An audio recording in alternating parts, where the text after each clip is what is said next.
Bonjour, bienvenue à cette pause web de la réforme de la formation professionnelle.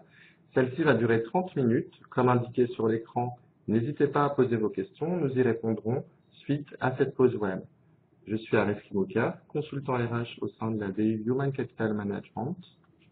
Bonjour, je suis Cédric Châtelier, je suis responsable de l'offre HR Training. Donc, nous allons vous présenter la réforme de la formation professionnelle issue de la loi du 5 mars 2014 qui porte sur 3 volets, la formation professionnelle que nous allons aborder aujourd'hui au cours de cette pause web, mais aussi l'emploi et la démocratie sociale. Concernant la formation professionnelle, nous aborderons dans quelques instants l'ensemble des points phares de cette loi. Cependant, il convient de préciser que cette loi traite également de l'apprentissage en étendant ses modalités d'apprentissage au CDI et à la simplification du contrat de génération avec la simplification de ce dispositif, notamment pour les entreprises de 50 à 299 salariés et l'extension de l'âge à laquelle on peut conclure un contrat de génération. Enfin, un autre point qui concerne la formation professionnelle, ce sont la gouvernance et la centralisation que nous n'aborderons pas aujourd'hui, mais qui est contenu dans la loi. Le deuxième volet concerne la démocratie sociale, avec la réforme de la représentativité patronale et syndicale, ainsi que le financement de ces organisations.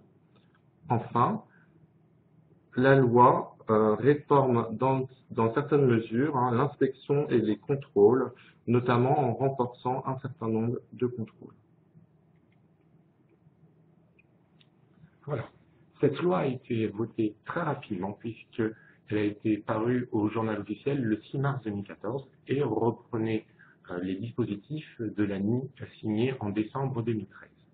Nous attendions de nombreux décrets d'application. Il faut savoir qu'aujourd'hui, des projets de décrets d'application ont été présentés aux partenaires sociaux.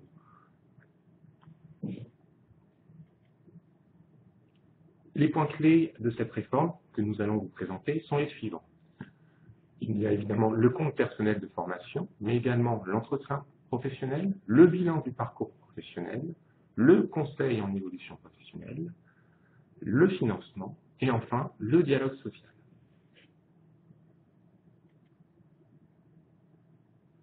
Alors, comme l'a évoqué Cédric, le compte personnel de formation est un dispositif phare de cette loi que nous allons vous présenter en détail. Le premier point qu'il faut soulever, c'est l'objectif du dispositif, puisqu'il vise à remplacer le droit individuel à la formation.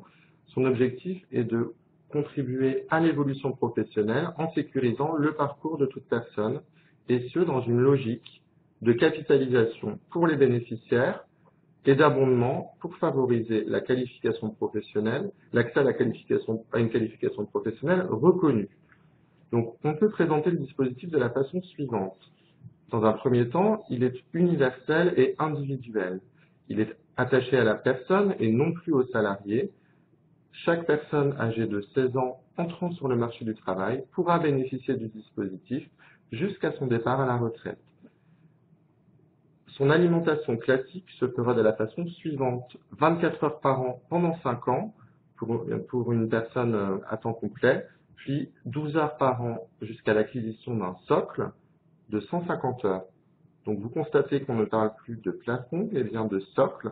Pourquoi? Car ce socle pourra être dépassé par un système d'abondement complémentaire ou d'abondement sanction que nous aborderons dans quelques minutes. Sa gestion sera externalisée. C'est également une nouveauté puisque les entreprises devaient jusqu'à maintenant gérer tous les aspects logistiques du DIF. Demain, le nouveau compte personnel de formation sera géré par la Caisse des dépôts et des consignations qui devra mettre en place un dispositif global de gestion du compte personnel de formation et notamment la création des 25 millions de compteurs qui devront être opérationnels à partir du 1er janvier 2015. C'est également la Caisse de dépôt et de consignation qui mettra en place un espace dématérialisé gratuit auquel chaque personne aura accès pour suivre son compteur et constater les formations éligibles à ce dispositif. Le reliquat des heures DIF qui existera le 31 décembre 2014 sera automatiquement transféré sur le nouveau compte personnel de formation, puisque l'alimentation du compte personnel de formation se fera à la fin de chaque année, donc comme nous vous l'avons indiqué, selon les modalités de 24 heures par an. Ça veut dire que le 1er janvier 2015, chaque collaborateur aura dans son compte personnel de formation les heures DIF qu'il n'a pas utilisées. Enfin, ce dispositif sera financé via le 0,2% de la masse salariale dans le nouveau 1% que nous aborderons tout à l'heure, selon deux modalités, soit géré directement par l'OPCA si vous reversez cette part de la masse salariale à votre OPCA, soit directement par vous si vous décidez par accord d'entreprise de gérer le financement de ce dispositif. Enfin, selon le baromètre Segos 2014, on peut constater que 3 salariés sur 10 envisagent d'utiliser le compte personnel de formation pour suivre une action qualifiante. J'ai abordé il y a quelques minutes les abondements possibles. Donc, au-delà du socle de 150 heures qui s'alimentera de façon classique, des systèmes d'abondement pourront exister, et ce, en fonction du statut de la personne, soit qu'il soit salarié, soit qu'il soit demandeur d'emploi. Dans un premier temps, pour les salariés, ce sera l'employeur qui pourra effectivement abonder en heures le compte personnel de formation après avoir négocié un accord d'entreprise. Le deuxième contributeur sera l'OPCA selon des modalités à définir par décret.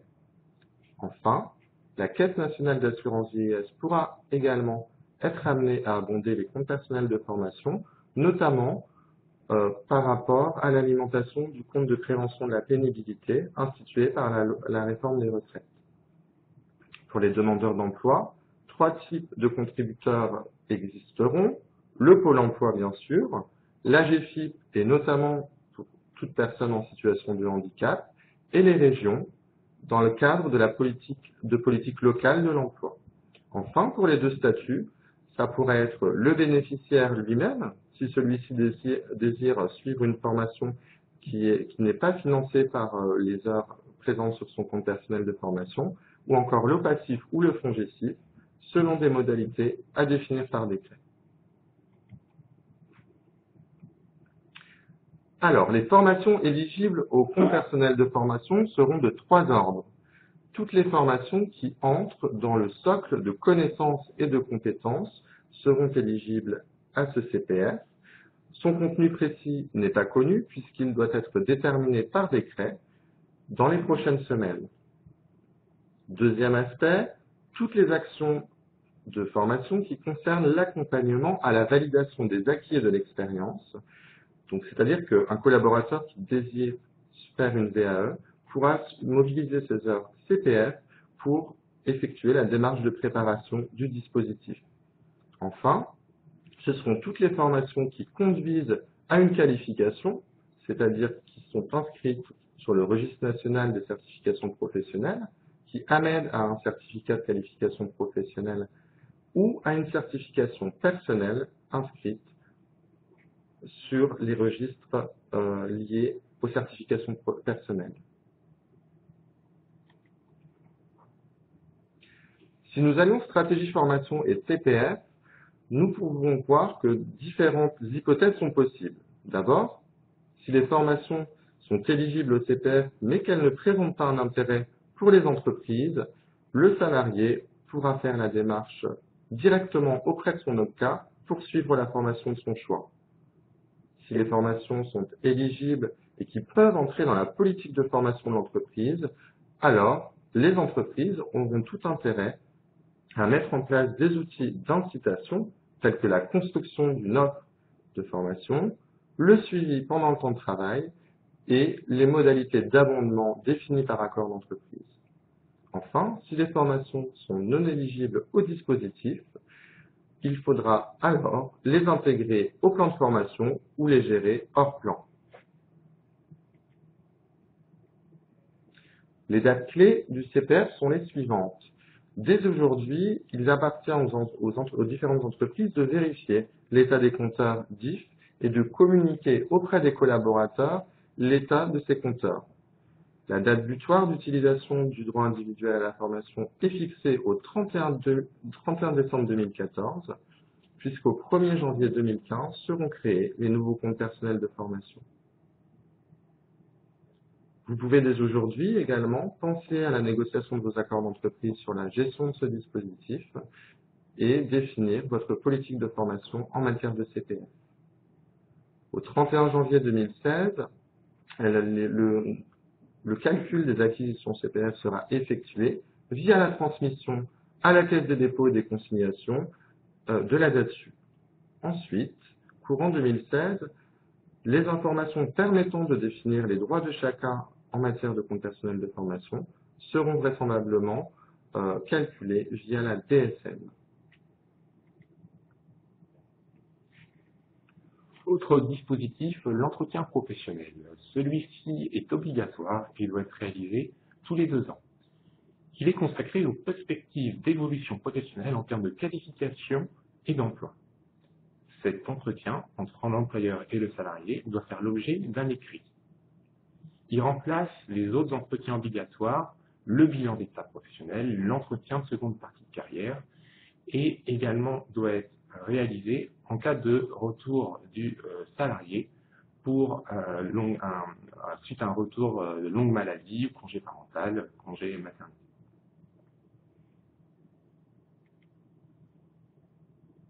Autre dispositif également, le bilan du parcours professionnel. Celui-ci doit être réalisé tous les 6 ans et l'employeur doit vérifier que le salarié a bénéficié d'un entretien professionnel tous les 2 ans et suivi au moins une action de formation, acquis des éléments de certification par la formation ou par une VAE et bénéficié d'une progression salariale ou professionnelle. Si l'employeur ne remplit pas ces conditions, il est sanctionné. Cette sanction prend la forme d'un abondement au CPF au profit du salarié. Cet abondement est à hauteur de 100 heures pour une personne à temps plein, 130 heures pour une personne à temps partiel.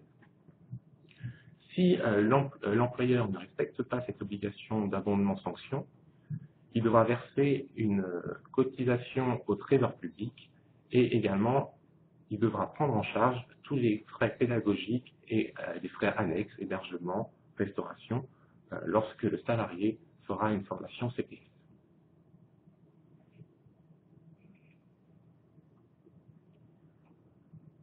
Pour les entreprises, cette réforme a plusieurs enjeux. En interne, l'entreprise va devoir modifier ses processus liés aux entretiens et au bilan professionnel, informer les collaborateurs de leurs nouveaux droits et dispositifs, mais également sensibiliser et former les managers au bilan professionnel et à l'entretien.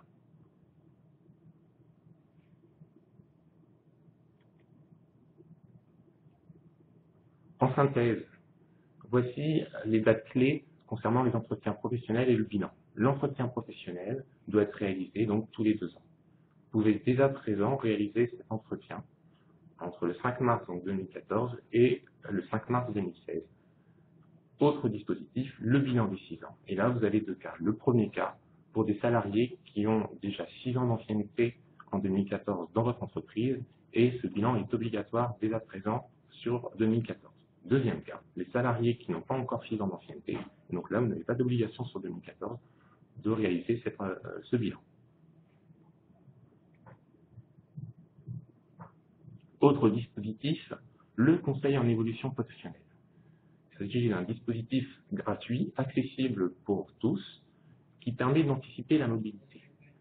Chaque salarié pourra être informé sur les différents dispositifs pour réaliser un projet d'évolution professionnelle et il devra se retourner vers des organismes agréés à délivrer le conseil en évolution professionnelle.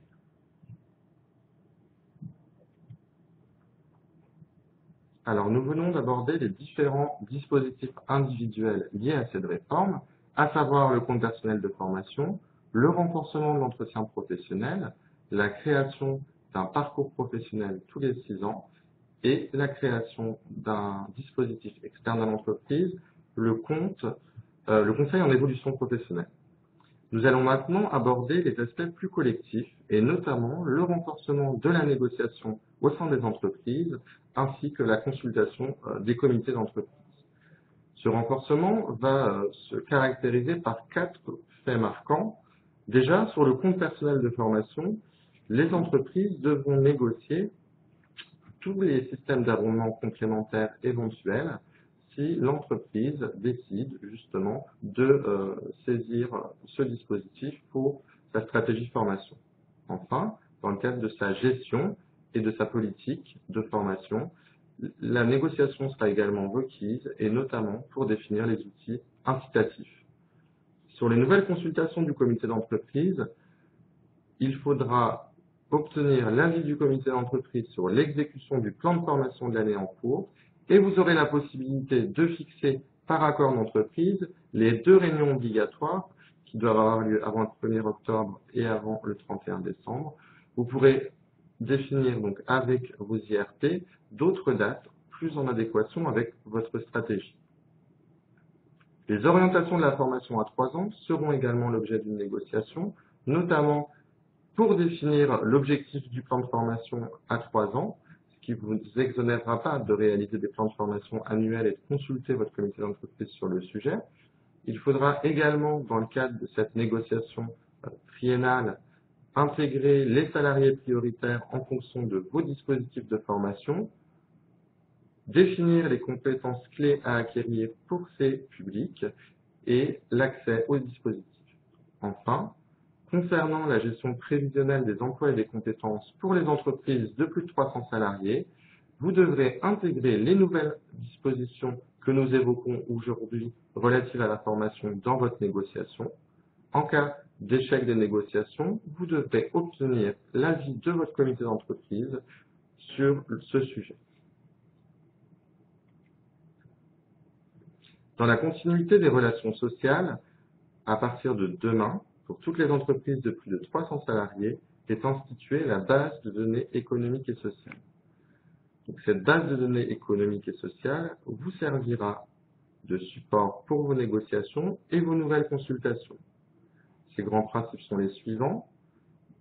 Son accès est confidentiel, il dépendra des droits de chacun de vos IRP. Elle sera mise à jour régulièrement avec une perspective d'historisation et de prospective, c'est-à-dire les 2 années précédentes et les 3 années à venir. Donc le lien entre formation et BDES est clair puisque vous devrez définir un certain nombre d'informations consultations sur le sujet pour les intégrer à votre nouvelle base de données économique et sociale. Autre dispositif issu de la loi, c'est la remise à plat du financement de la formation dans les entreprises. Un petit chiffre, en moyenne, les entreprises consacrent 2,06% de leur masse salariale à la formation. Avant, le dispositif était le suivant. Vous aviez 3 contributeurs, 3 contributions, des collecteurs différents. Un effort pour la formation évalué à 1,6% de la masse salariale. Avec la réforme, vous avez une seule contribution que vous versez à un collecteur unique. L'effort à la formation n'est plus de 1,6%, mais de 1%.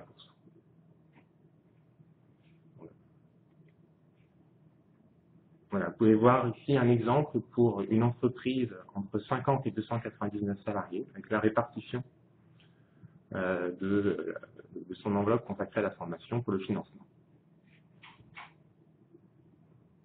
Ce qu'il faut retenir en termes de financement, c'est que effectivement vous avez une cotisation de 1% de masse salariale pour toutes les entreprises, sauf pour les entreprises de moins de 10 salariés, où l'effort est de 0,55%.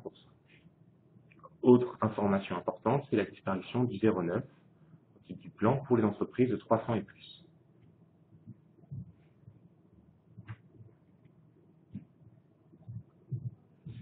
Alors, si nous évoquons les acteurs qui vont être impactés par cette réforme de la formation, nous pouvons voir que tous les acteurs internes de l'entreprise vont avoir un rôle à jouer. Au premier plan desquels, évidemment, le service de ressources humaines en lien avec les IRP, qui devront définir les nouvelles informations à communiquer, la préparation des négociations avec les IRP, la date de revue des plans de formation ainsi que les systèmes d'abondement par rapport au compte personnel de formation la mise en place d'un plan de formation triennal, ce qui va créer une autre dynamique en matière de relations sociales qu'il faudra définir. Entre le service ressources humaines et les managers, des actions visant à faciliter la mise en place de l'entretien professionnel devront être initiées dès à présent, puisque, comme vous l'a dit Cédric il y a quelques minutes, l'entretien professionnel entre en application dès la promulgation de la loi. Enfin, entre les managers et les collaborateurs, une communication devra également être instituée, notamment afin de communiquer les nouveautés de l'entretien professionnel et le fait qu'il soit bien distinct de l'entretien d'évaluation, la communication sur les nouveaux droits d'accès à la formation et notamment sur le compte personnel de formation, ainsi que la communication sur le conseil en évolution professionnelle dans le cadre de la définition d'un projet professionnel.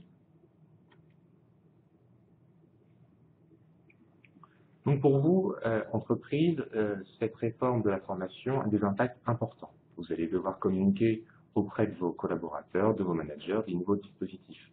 Intégrer ces nouveaux dispositifs dans vos processus internes, notamment en ce qui concerne les entretiens. Intégrer également cette évolution dans vos systèmes d'information RH. Développer les liens entre le GPEC et les entretiens et la formation professionnelle. Suivre davantage le plan et mener une réflexion à plus long terme entre la formation et la stratégie de l'entreprise.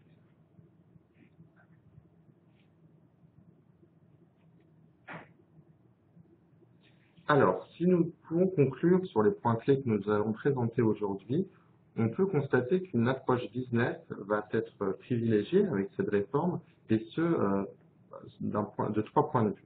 D'abord, cette réforme amène une logique de dépense à une logique d'investissement.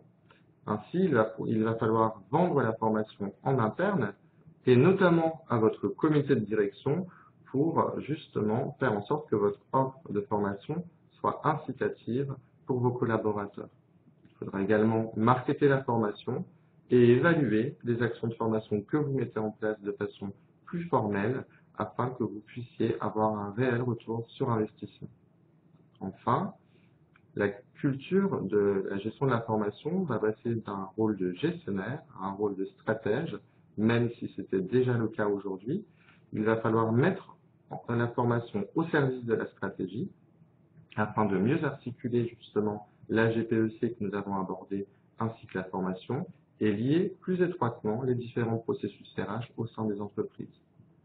Enfin, sur les modalités de formation, la réforme est également l'opportunité de revoir le tout présentiel en évoluant d'une logique stage à une logique à la demande, en innovant l'approche pédagogique, notamment par les nouveaux dispositifs tels que la formation à distance ou le MOOC.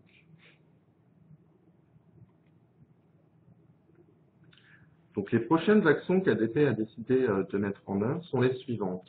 Nous avons réalisé depuis le mois de mai une enquête auprès de 200 de nos clients pour justement évaluer la perception de l'impact de cette réforme sur les processus formation, qu'ils soient RH ou SIRH. Cette enquête sera restituée le 23 juin prochain à un certain nombre de mes clients. Ensuite, un focus groupe sera réalisé au cours de l'été pour présenter les évolutions majeures de nos offres à nos clients. Et enfin, en fin d'année, nous présenterons les nouveautés des offres de formation à l'ensemble des clients, notamment des clients non équipés. Merci de votre attention. Cette pause web est maintenant terminée. N'hésitez pas à continuer à poser vos questions via le système de chat. Il reste ouvert pendant quelques minutes. Nous y répondrons dans les prochains jours dans l'email de remerciement. Bonne journée. Merci, au revoir.